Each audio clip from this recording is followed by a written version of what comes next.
Kung bago ka lang sa channel na to at isa kang true-blooded Aldab Nation na nagmamahal po kila Maine Mendoza at Alden Richards, tama po ang channel na pinuntahan mo, kaya consider na kitang bagong subscriber. Welcome back mga kaaldab. Ito na naman po ang inyong lingkod, si Mr. Destiny. At siyempre magbibigay na naman tayo ng pinakamagandang update po ngayon sa social media. Ito yung pinaka-latest na ipinost. Hindi po ba mga kaaldab matagal na itong video na to? Hindi po ba nung nakaraang taon pa po ito?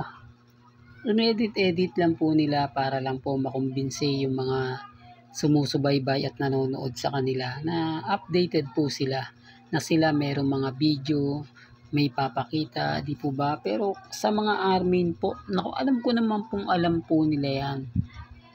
Pero mas minamabuti na lang po nila magbulag-bulagan.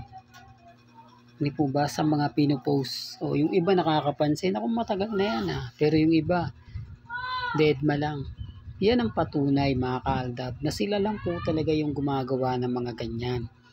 Yan po yung patunay na kailangan nilang gawin yan para lang po makakuha ng atensyon sa mga fans ng Armin. Kasi kung si Mengay po ang tatanungin, hindi po si Mengay mahilig mag-post, mag-update. The real talk, wala po talagang ganon. At hindi po talaga nagpo-post si Meng. Nakakalungkot lang po, pero yan ang katotohanan Nakakalungkot lang po dahil andun tayo sa punto na kailangan natin tong gawin, kailangan natin tong ipakita, kailangan natin tong iparamdam. Di po ba? Pero okay lang yan mga kaaldab. Sabi ko nga po sa inyo dito po sa channel ni Mr. Destiny, kung ano lang naman po ang latest, kung ano lang naman po ang trending, yun lang naman po yung ihahatid ko sa inyo. Yun lang naman po yung ibabalita ko. Gaya nga po ng video na pinakita ko po sa inyo, di po ba? Alam ko marami nagre-react, marami nagko-komento na, nako, fake news yan, di totoo yung sinasabi ni Mr. Destiny. Hindi naman si Alden Richards yun, kitang-kita sa video. Si congressman yun, wala naman pong pilitan. Di po ba? Sabi ko nga po, may kanya-kanya tayong opinyon, may kanya-kanya tayong pananaw. Kung sa Armin po, lagi po akong binabash. Okay lang naman po yun, hindi na ako nakikipagtalo. Pero may isang tanong ako, lagi nag-iiwan tayo ng tanong na binubura naman po nila. At least yung iba na nakababasa, nakakakita, napapaisip din. Di po ba? Bakit kailangan nilang i-delete yung sinabi ko? Bakit kailangan nilang iburahin at i-block yung mga sinasabi ko? Pati yung account ko sa kanila, block na. Konting sinabi lang natin. Kasi alam nila na ito tao to matanong. Itong taong to hindi to Armin. Kumbaga parang hindi siya natutuwa sa mga ipinopost kahit throwback. Kaya yung iba mga kaaldab nagsasabi na rin, di po ba bakit kailangan magbigay ng throwback kung po pwede naman pong si Maine Polkerson ang magbibigay niyan? Kung pwede naman pong silang dalawa ang mag-a-update.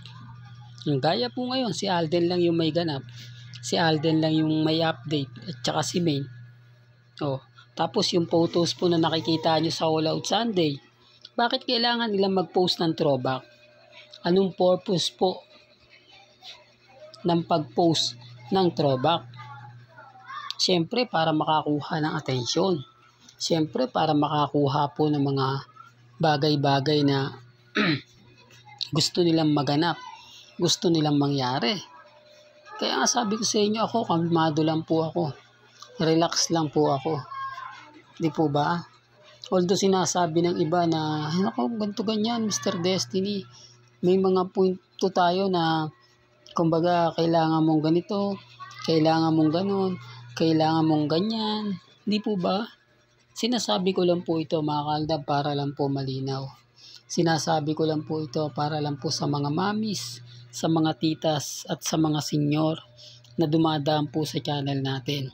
Hinahayaan lang po natin yung mga bagay-bagay na ginagamit pa rin po nila. Nakakalungkot lang po yung All Out Sunday. No, biglang nang lamya, Although baka sabihin niya pinopromote ko Kasi na-conscious lang ako mga kaaldab.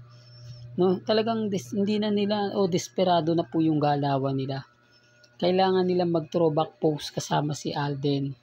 Dahil alam naman po nila na hindi na nga po talaga pupunta pa si Alden o bibisita sa All Out Sunday.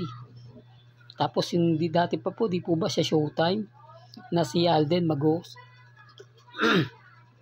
Yan po yung walang katotohanan. Yan po yung mga issue lang. Tapos teleserye ng Marimar. Bakit naman gagawa nga? Tama naman po yung opinion ng mga ilang kritiko o ilang mga netizen. Kaya lang sinasabi nila na, naku, ano lang yan, basher lang yan. Pero may punto naman po yung sinasabi nila. Bakit kailangan gumawa pa sila ng teleserye? Gayong alam naman po nila may hidwaan na namamagitan. Sabi nga po nila, magkakaroon nga po ng movie ang Katnel. At syempre yung Aldab, antay-antay lang po kayo mga kaaldab, base sa mga nakukuha kong impormasyon. Niluluto na po. Di po ba? Sineset up na po nila bossing, pero sa ngayon mga kaaldab, tikom pa yung bibig ni na Alden Richards kung kailan po yun o hindi. Ngayon, mga nagtatanong, ano Mr. Destiny?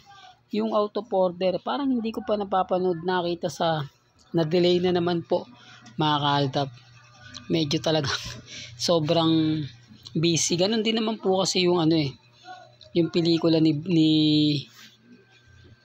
nung kay Pepsi Paloma's case o The Rapist sa Pepsi Paloma. Medyo delay din po yun. Medyo natatagalan. Kaya ang sabi ko sa inyo mga kaaldab, kalmado lang po kayo. Kampante. Kasi tayo, nag-aantay lang tayo ng mga post, mga update, mga nagaganap, mga nangyayari, kina Alden Richards. Yan lang naman po yung tinatrabaho natin. Yan lang naman po yung lagi kong sinasabi sa inyo, pinapaliwanag. Kaya yung iba nagtataka, bakit nga po ba may mga ganun? Bakit nga po ba kailangan ng ganito, kailangan ng ganyan? Wala.